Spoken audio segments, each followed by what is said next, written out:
Something is up, something is wrong, especially in America's biggest city, specifically talking about New York City, where last night organized groups of opportunists came with big bags and started looting all the major stores in New York City as the NYPD stood down. Yes, this photo that you're seeing right now are officers with their hands in their pockets, twiddling their thumbs, standing down, as just earlier when faced with peaceful protesters that were keeping their hands up. Again, keeping their hands up, mostly peaceful protesters. They engaged like wild animals, attacking them viciously. Looters? No, they're just going to be standing back on the same street where major crimes were going on. This is something that a lot of people should be aware of. There's something up here, especially in New York City, where we have a police department that has a yearly budget of $6 billion. Would it be? Not M. No, would it be? I'm not making any mistake here. $6 billion budget. They have more officers than most countries have dead soldiers. They have a highly militarized rapid reaction SWAT capabilities with intelligence capabilities on par with the CIA, and they just stand around the corner as people are losing their livelihoods. This insanity has been unfolding here in New York, as of course a lot of insanity has been unfolding all over the country.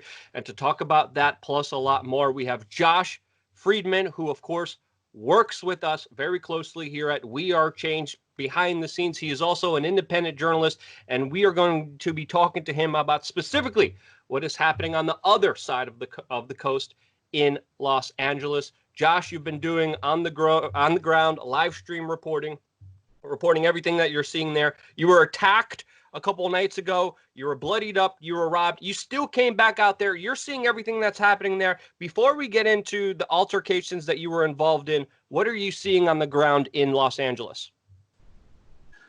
All right, Luke, I'm seeing mass protests, but likewise mass rioting and mass looting and buildings on fire and fires being set all over the city. And it's really spread beyond Los Angeles. It's spread, well, I mean, you know what's going on all around the country, but in the LA area, it's spread into Santa Monica, it's spread into Long Beach.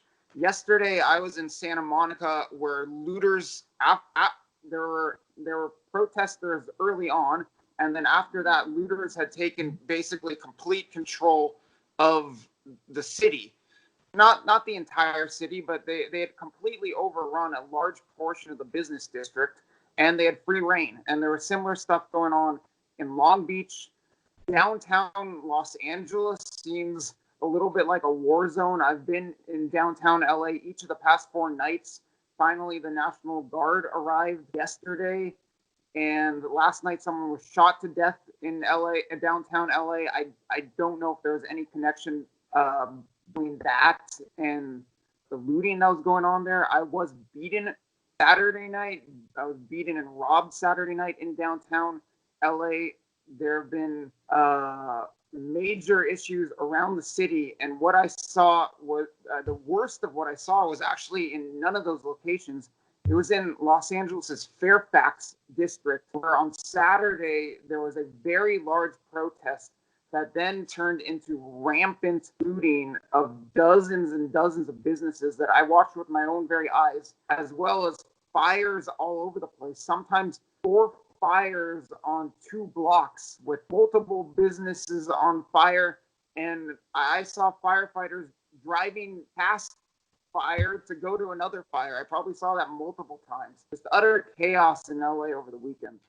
Yeah, I was going to ask you, what you see was just as egregious in New York, where literally on the same street, police officers are standing by as not protesters, opportunists. I mean, these people were ready. They came out with vehicles. They came out with big bags. They were professional robbers that were just taking advantage of all the businesses. Was it as egregious in New York, where you had police officers literally standing on the same block watching this happen, attacking peaceful protesters? How was the policing? That's what I really want to ask you. Was it egregious? Was it aggressive? Or was it just totally not there, like in some places around the country?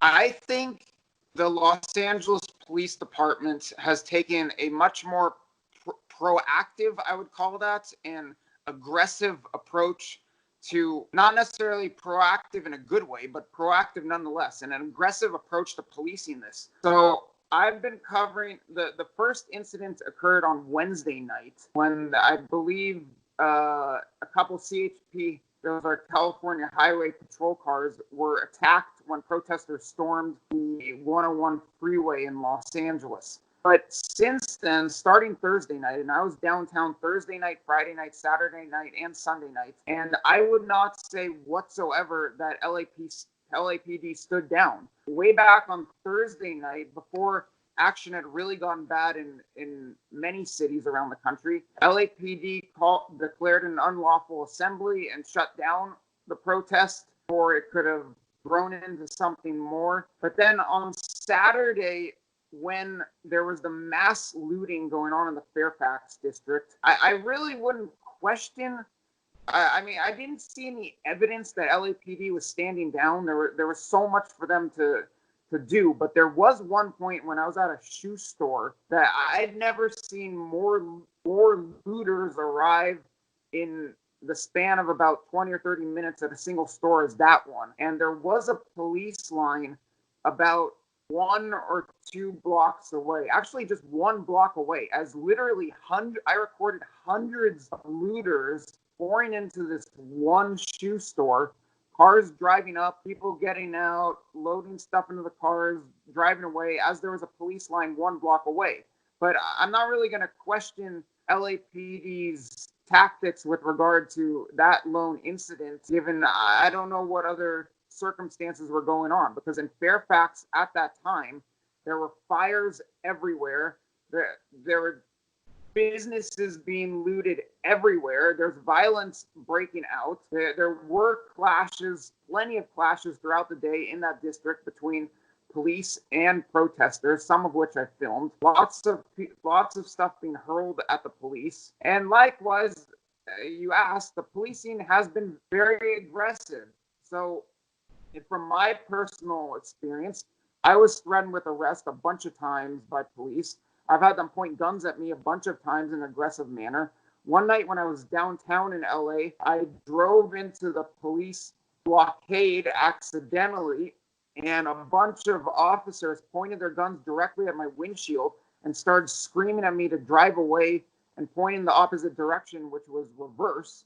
Basically, You mean drove? You mean not drove into them? You mean drive near their location? Yeah, I drove. I didn't crash into them. I drove, because what happens is these blockades get set up all around downtown, all around the city, and it becomes very hard for drivers to navigate. Very often, there are drivers caught in the mess, trapped in between police blockades, and sometimes with people throwing stuff. So yeah, obviously a very complicated situation, not only unfolding where you are, but unfolding everywhere else. I'm pulling up the video right now that you titled "Alive," and this is where you're walking down after being bloodied, after being robbed. What happened there? Was it because there's a big debate also happening online whether this is Black Lives Matter, whether this is just criminals, opportunists, whether this is just Antifa. There's bricks showing up on random parade routes and protest routes. So there's a lot of other questions out there. So all the details matter. But when you were attacked for live streaming on your own channel, what happened? This was Saturday night after I finished up in the Fairfax district, which was the focal point of my coverage. I was streaming there for more than 4 hours on Saturday.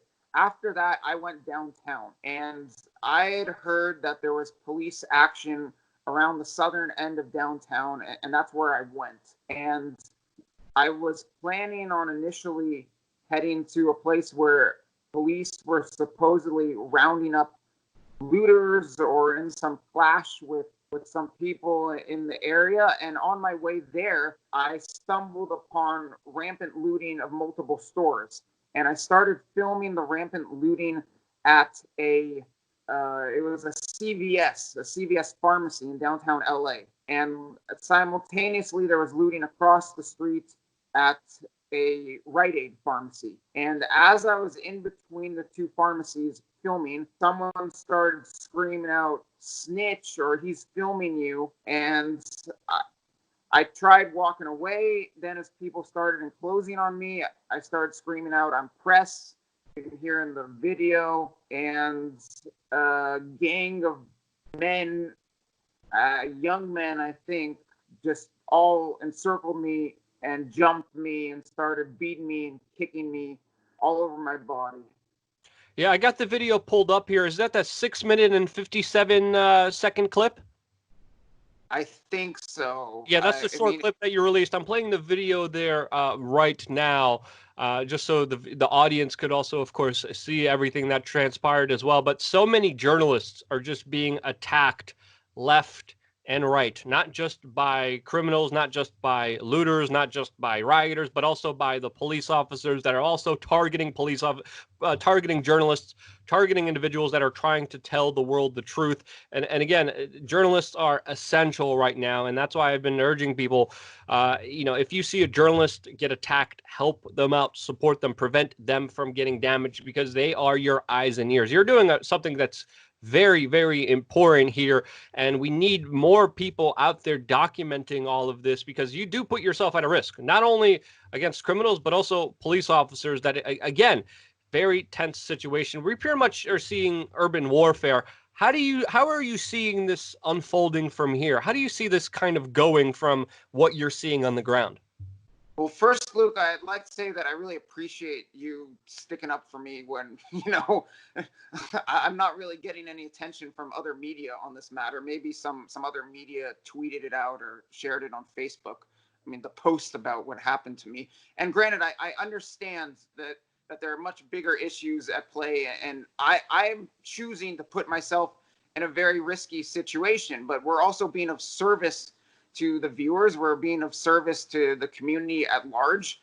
And it would be appreciated if smaller media like ourselves do have some support, because I see the news cameras with the TV news standing and filming with their big cameras, filming looting going on, and they're essentially a protected class. Well, they also have a bunch of security guards with them. Yeah. So meanwhile, I'm getting it from both sides. I'm getting it from the police and the looters. Last night, I barely made it out of downtown LA without getting arrested, and I barely made it out of Santa Monica without getting beaten by looters yesterday, Sunday during the day. So I mean, it's a very risky situation, and I'm not portraying myself. I don't mean to portray myself as a victim. I just want to say that I really appreciate whoever can help us out and give us the support and the protection we need, because I'm literally putting my body on the line out there. But with regard to where it's going from here, there was a dramatic shift in the atmosphere last night in downtown after the National Guard came in. So unfortunately, I missed the protest on right outside LA City Hall last night. There was a protest. I didn't get over there in time from Santa Monica, and the protesters had already been cleared out. But right now in downtown LA, there is the National Guard, there's LAPD, police departments, parts of police departments from other places in the state have been called in. LA sheriff's out there. So the force in the downtown area is much stronger than it was before, and pretty soon they might be able to overwhelm protesters and looters or other troublemakers, unlike in previous days. I also drove around town and started seeing a bunch of businesses being boarded up. I drove through Hollywood, which hasn't really been hit, and started seeing businesses boarding up there. There's the curfew in effect. Granted, a lot of people were violating it, but simultaneously, as I drove around LA last night, it seemed eerily dead, except for major streets with some traffic and just huge law enforcement presence. So we'll see. I mean, I've heard talk that the protests are going to continue. I don't think that this situation has completely cooled down by any means, but the law enforcement side is much more organized and has much more force right now than it did the past couple days. Now, there's been a lot of accusations against some police departments for agitating and creating more violence, specifically being accused of going after innocent protesters that are not doing anything, while agitators that are doing most of the violence, most of the destruction, they're just left alone. Meanwhile, people are getting shot up for standing by there with their arms up. Have you seen anything like that from your experiences on the ground? I have seen rubber bullets fired into crowds of protesters repeatedly. Usually, there are certain agitators in the crowd at that point who are throwing stuff like water bottles, maybe even glass bottles at police. I did, at one point on Saturday night in the Fairfax district, see a man get shot, who I then interviewed. He said he was shot twice by rubber bullets at very close range. I saw that, and I don't believe there really were any agitators in that crowd. There were police pushing people away from a fire at that point. I have filmed one agitator in Fairfax Saturday afternoon. Now, I have absolutely no proof that this guy has any connection to the police, or that the police might be letting him do this. I don't even really have any suspicion or any reason to suspect that might be the case.